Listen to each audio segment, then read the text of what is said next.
at the Royal Lancaster Hotel with Pinder's Healthcare Awards, and we're in the company of the great Sir Geoff Hurst, the only man to score a hat-trick in the World Cup final, one of England's greatest players. I've got to ask you what your memories are of the tournament of that day, Geoff.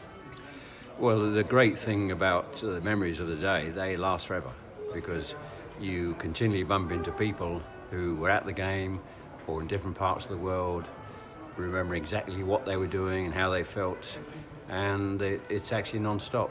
I think the after the whistle had gone, it was one of relief.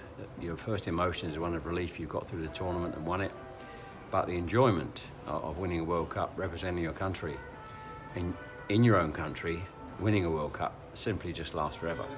And one of the real beauties for me is listening to people's memories. I met somebody the other day that got married on the day, and during the service, the vicar kept saying, during this, will you take this woman to be your England who just equalised? Would you take this? Oh, hang on, the Germans have gone one up. This happened all through the ceremony. She's telling me, I mean, hugely funny. And those kind of stories, and this is a current one, this is from 2 weeks ago. Those kind of stories are really brings it home to you, the magnitude of the occasion, which you're not really aware of when you're actually involved in doing something you've always wanted to do. And what are your hopes for this year's World Cup? Well, first hopes, after the two recent disasters in qualifying for both the World Cup and the Euros, is to get throughout the group, which we should do. Panama and Tunisia, we should be getting through. So they're the hopes. That's got to be the minimal expectation.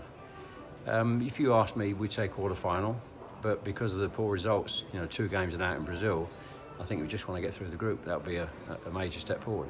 I'm always hopeful. You've got to be positive as a person, as a player, as a fan, and I'm always hopeful they're going to do well. We've got some good young players in this country now, and one or two people are a bit negative about it, but I'm always hopeful. You have to be hopeful in our kind of profession, that a fan does. You're always hopeful your team's going to win or England are going to win.